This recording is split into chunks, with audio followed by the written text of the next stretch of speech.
बहुत सारे ऐसे काम हैं हमें लगता है ये दुनिया का काम है।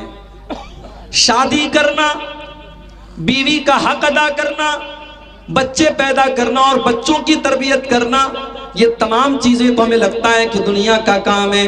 मगर इस्लाम ये कहता है अगर आपने अपने आप को गुनाह से बचाने के लिए और अपनी शर्मगाह की हिफाजत के लिए अगर आपने निकाह किया है और आप जायज़ तरीके से अपनी बीवी से अपनी ख्वाहिश पूरी कर रहे हैं, तो आपका ये ख्वाहिश पूरी करना भी शरीयत की नज़र में सवाब का काम है और इस पर भी आपको सवाब मिलेगा। हो सकता है आपको हैरत हो रही हो, आइए मैं आपकी हैरत दूर कर देता हूं। सही मुस्लिम के अंदर ये हदीस मौजूद है। अल्लाह के प्यारे नबी के पास कुछ सहाबा आते हैं, गरीब साहब आते हैं और आकर के कहते हैं अय अल्लाह के नबी, अमीर लोग तो हमसे सवाब में आगे निकल गए। अय अल्लाह के नबी, हम भी नमाज पढ़ते हैं और अमीर लोग भी नमाज पढ़ते हैं, हम भी रोजा रखते हैं, अमीर लोग भी रोजा रखते हैं, लेकिन अय अल्लाह के नबी हम तो गरीब लोग हैं, हमारे पास दौलत नहीं है, हमारे पास माल नहीं है। वयतसद्दक़ून बिफ़ुदूल अमवालिहिम, अय अल्लाह के नबी अमीरों को अल्लाह ने बहुत दौलत से नवाजा है, वो अल्लाह की राह में सदका खैरात करते हैं, वो चंदा देते हैं, वो दान करते हैं, वो खैरात करते हैं। अय अल्लाह के नबी हम तो गरीब लोग हैं, हम तो उनका मुकाबला इस चीज में नहीं कर सकते। अय अल्लाह के नबी हम तो पीछे रह जाएंगे और अमीर लोग आगे निकल जाएंगे। मेरा नबी अमीरों का भी नबी है, गरीबों का भी नबी है। मेरे नबी सारी कायनात के लिए रहमत है। मेरे नबी ने अपने गरीब सहाबा के आंसुओं को कैसे पोंछा मेरे भाई। आपने फरमाया ऐ मेरे सहाबा, तुमने ये कैसे समझ लिया कि तुम्हारे पास सदका और खैरात करने के लिए दौलत नहीं है। कुल्लु तहलीलिन सदका व कुल्लु तहमीदिन सदका व कुल्लु तकबीरिन सदका। ऐ मेरे सहाबा, तुम जुबान से जब अल्हम्दुलिल्लाह कहते हो तो ये भी सदका है, तुम जब ला इलाहा इल्लल्लाह कहते हो तो ये भी सदका है, तुम जब सुभान अल्लाह कहते हो तो ये भी सदका है, जब तुम अल्लाहु अकबर कहते हो तो ये भी सदका है, जब तुम किसी को नेकी का हुक्म देते हो तो ये भी सदका है, जब तुम किसी को बुराई से रोकते हो तो ये भी सदका है। वफी बुज़ी अहदिकुम सदका, और जब तुम अपनी बीवी के साथ अपनी ख्वाहिश पूरी करते हो तो ये भी सदका है। अल्लाह के नबी की जो ये आखिरी बात थी, ये सहाबा को बड़ी अजीब लगी।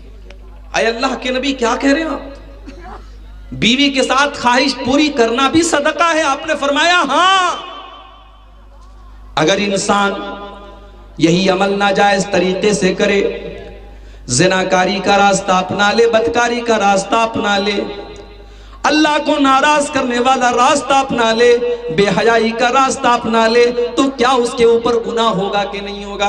हाँ अल्लाह के नबी, गुनाह तो होगा।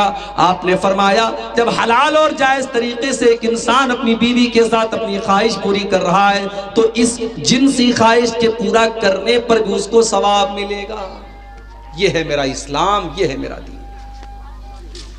यही नहीं, आप घर में आते हैं, मेहनत मजदूरी करके अपने बीवी बच्चों के लिए खाने पीने का इंतजाम करते हैं, आप अपने घर में आकर के अपने बीवी बच्चों को खाना खिलाते हैं। अल्लाह के प्यारे नबी ने फरमाया उस खाना खिलाने पर भी आपको सवाब मिलेगा।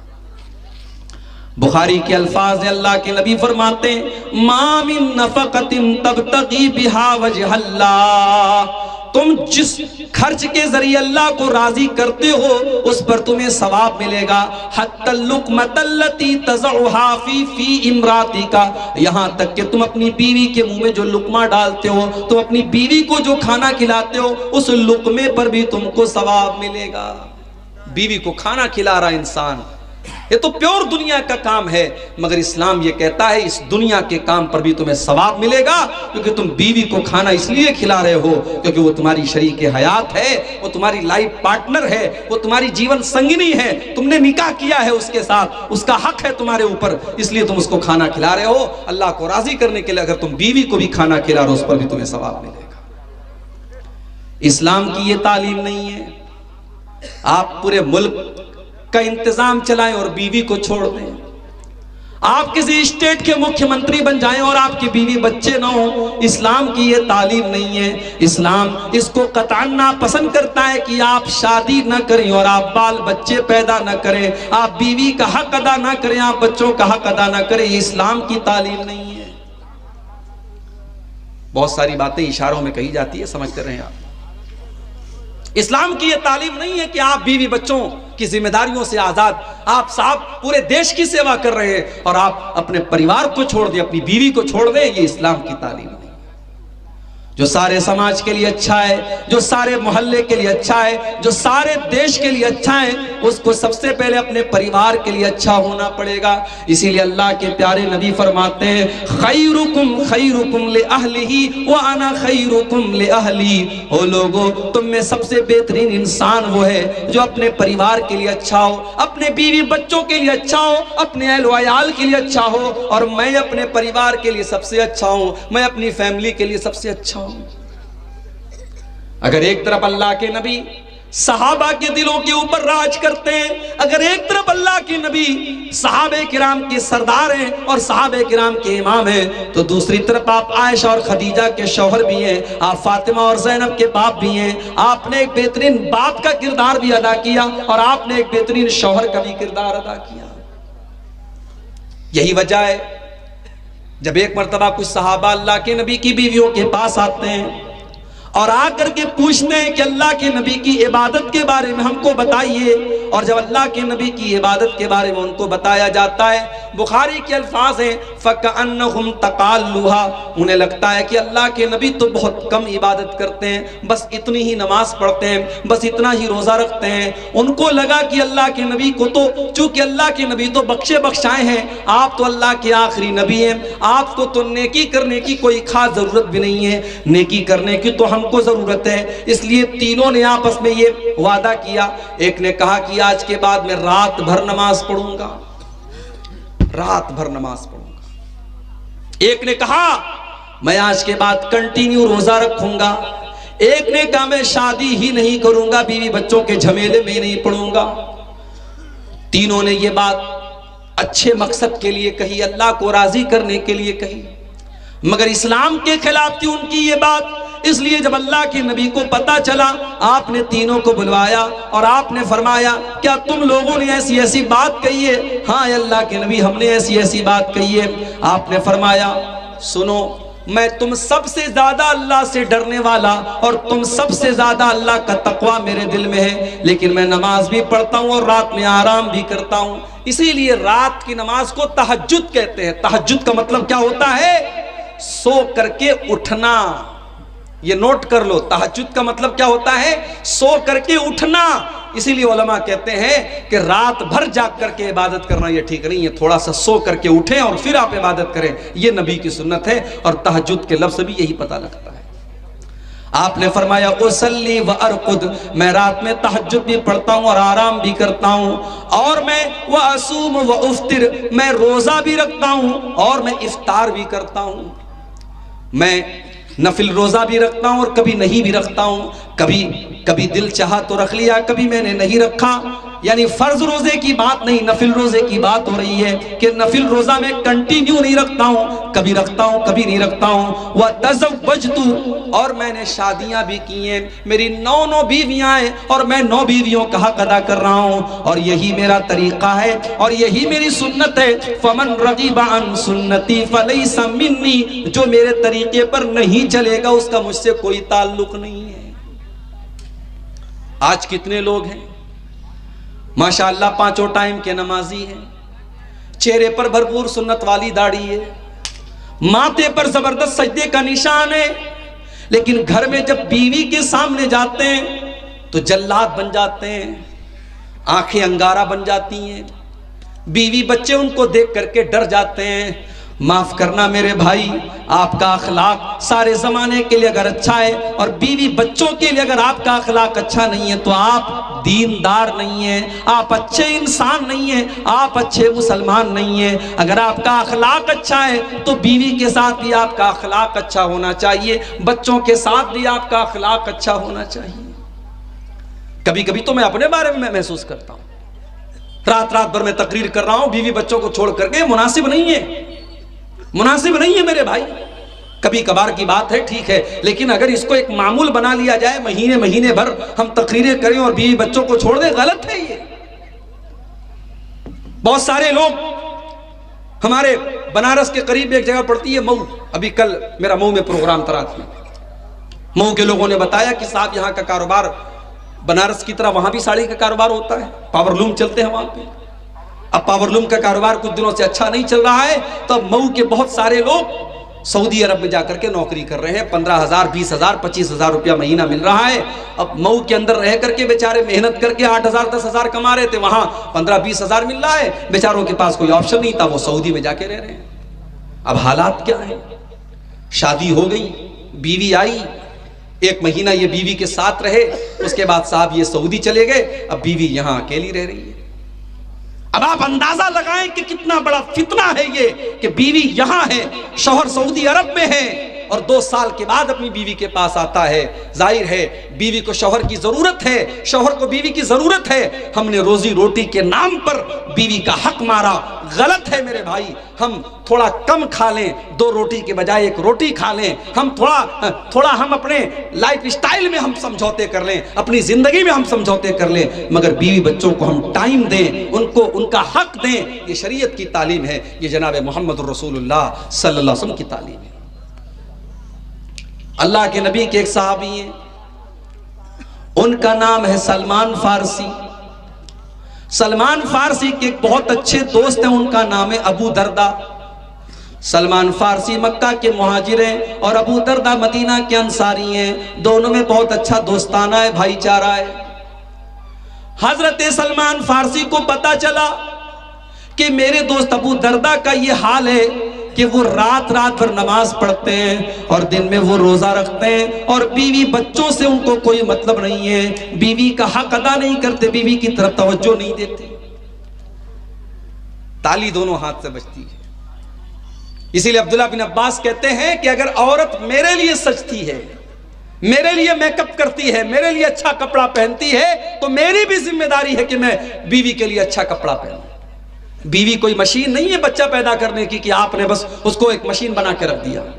अगर बीवी आपके लिए सजती है और संवरती है, तो आपका भी हक है मेरे भाई, आपके ऊपर हक है बीवी का कि आप अपनी बीवी के लिए सजें, संवरें, अपने आप को अच्छा बनाएं। ये हक है बीवी का आपके ऊपर।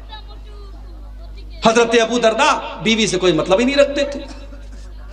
अब सलमान फारसी को अपने दोस्त को समझाना है। बुखारी के अल्फाज हैं, सलमान फारसी अपने दोस्त के घर आते हैं, सलाम करते हैं, दोनों दोस्त एक दूसरे से मुसाफा करते हैं, गले मिलते हैं। उसके बाद सलमान फारसी के लिए खाना पेश करते हैं अबू दरदा।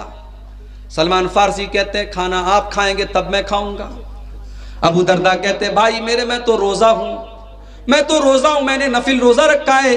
कहा कि नहीं, जब तक आप अपना रोजा तोड़ करके मेरे साथ खाना नहीं खाएंगे, मैं आपके घर में एक लुकमा नहीं खाऊंगा। आपकी शेरशाबादी बिरादरी में ये चीज मैंने देखी है।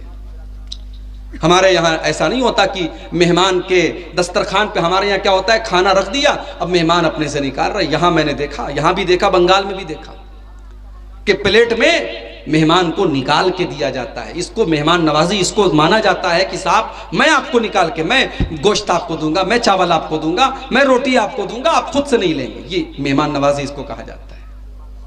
हमारे यहाँ दस्तरखान पर रख दिया, मेहमान खुद से खा रहा है। हमारे यहाँ निकाल के नहीं दिया जाता है। अलग अलग कल्चर होता है हर जगह। राजस्थान में एक मर्तबा मेरा प्रोग्राम था जयपुर में, जुमा का दिन था। अब हम लोगों की आदत है दोपहर में तो चावल हर हाल में खाते हैं।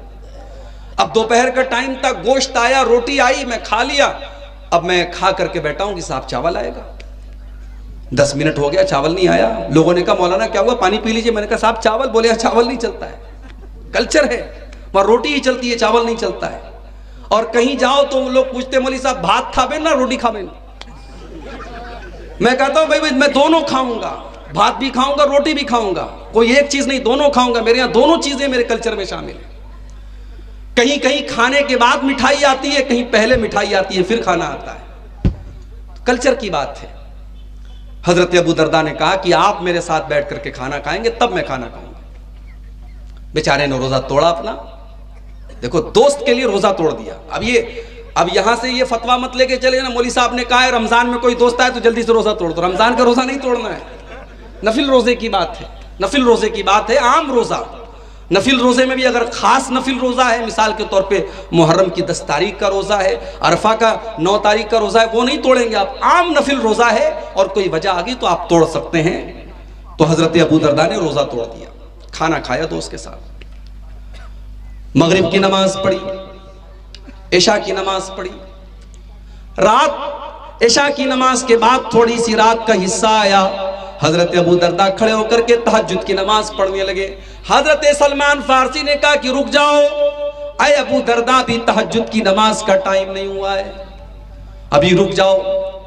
जब आधी रात हो गई, हजरत अबू दरदा खड़े होकर के तहज्जुद पढ़ने का इरादा करने लगे। सलमान फारसी ने कहा रुक जाओ, अभी तहज्जुद पढ़ने का टाइम नहीं हुआ है। और रात गुजर गई। जब रात का आखिरी पहर आ गया, आज के दौर के हिसाब से हम कह सकते हैं कि रात के 2 बज गए, 2:30 बज गए, 3 बज गए, तब हजरत अबू दरदा ने कहा, हजरत सलमान फारसी ने कहा कि अबू दरदा, अब ये बेहतरीन टाइम है तहज्जुद पढ़ने का, अब आप खड़े होकर के आप भी तहज्जुद पढ़िए और मैं भी आपके साथ तहज्जुद पढ़ता हूँ। दोनों दोस्तों ने साथ में खड़े होकर के तहज्जुद की नमाज पढ़ी।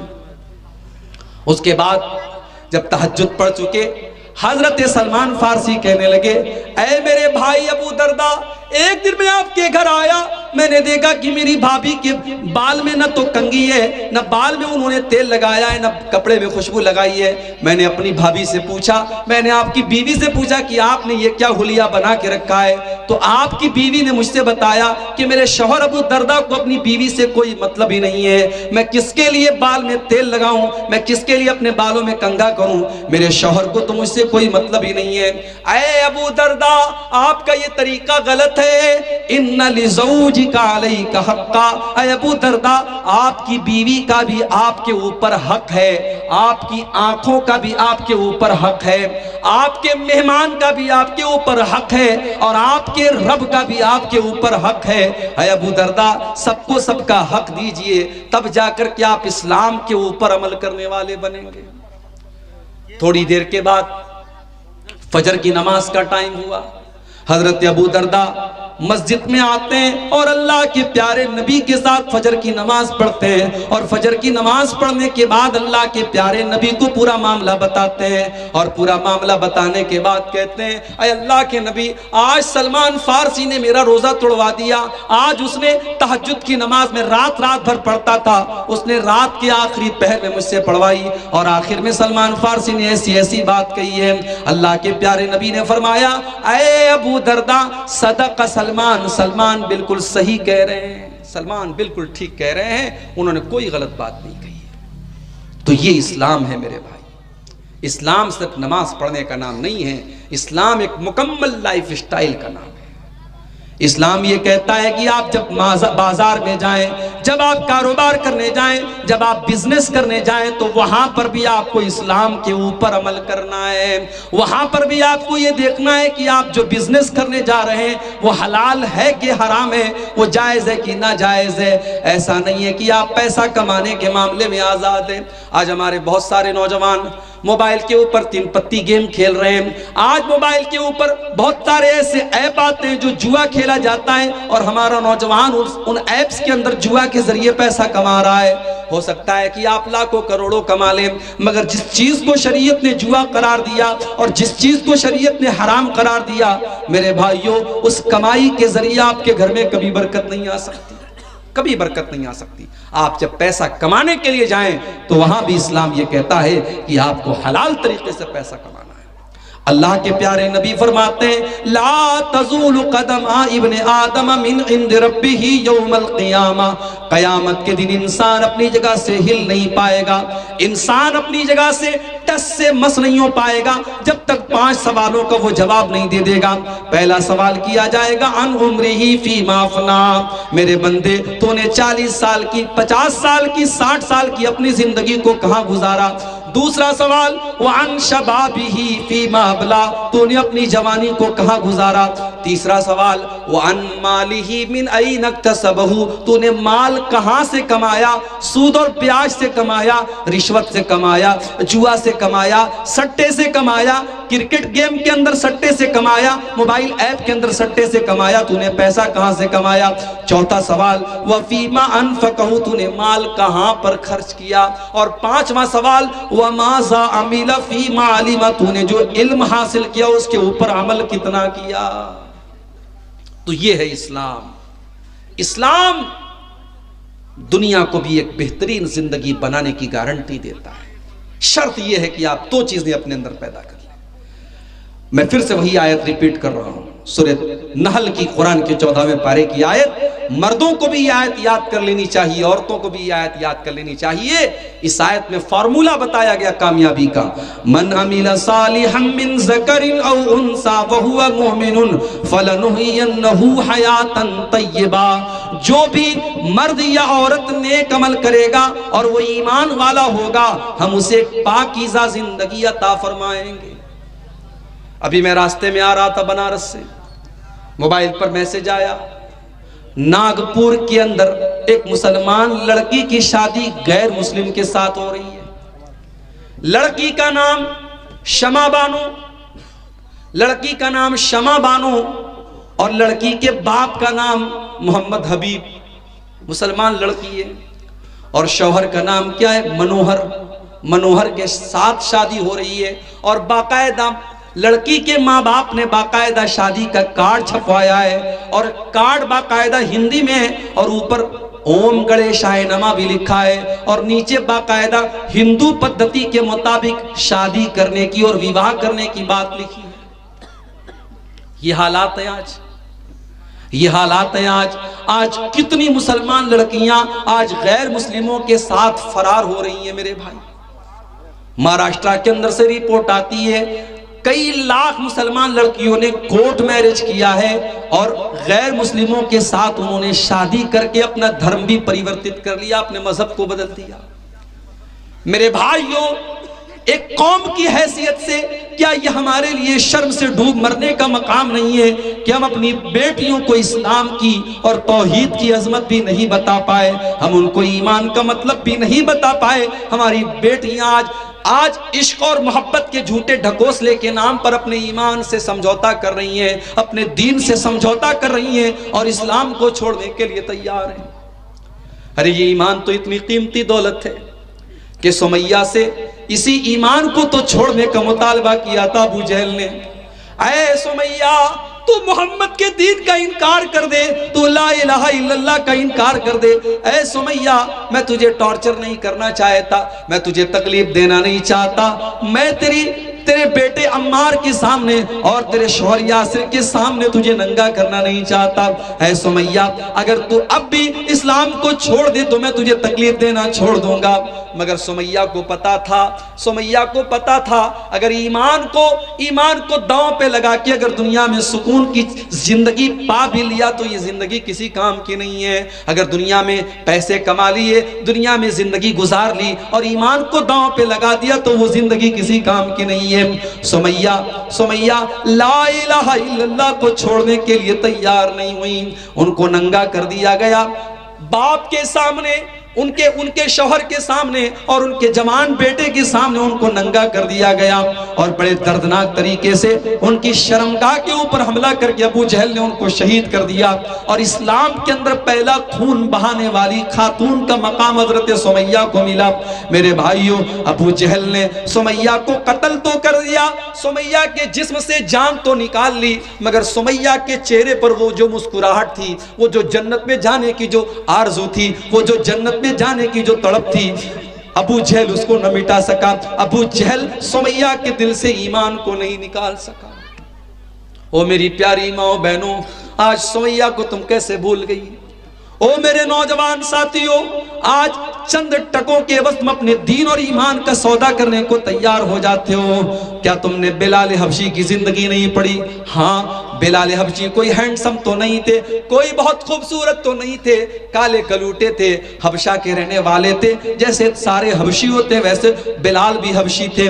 लेकिन ऐ बिलाल, तेरे काले और तेरे काले कलूटे बदन के बावजूद तेरे सीने के अंदर जो दिल था, ऐ बिलाल, उस दिल का क्या कहना। उस दिल के अंदर ईमान की कैसी ताकत थी, ईमान की कैसी ताकत थी कि बिलाल हबशी को जब उनके मालिक उमैया बिन खल्फ ने अरब की तपती हुई रेत पर लिटाया और उनके सीने पर गर्म पत्थर रखा और बिलाल से कहा कि ऐ बिलाल, तेरे सीने पर ये गर्म पत्थर तेरे सीने की चर्बी को पिघला रहा है और तेरी पीठ की चर्बी पिघल रही है अरब की उस तपती हुई रेत पर। ऐ बिलाल, मैं तुझे इतनी तकलीफ नहीं देना चाहता, तो ला इलाहा इल्लल्लाह को छोड़ दे, तो इस्लाम को छोड़ दे, तो ये इकरार कर ले कि हमारे 360 जो हमारे बुत हैं और हमारे जो माबूद हैं वो तेरे मुश्किल कुशा हैं, वो तेरे रब हैं, वो तेरी मदद करने वाले, वो तेरी बिगड़ी बनाने वाले हैं। ऐ बिलाल, हम तुझे छोड़ देंगे।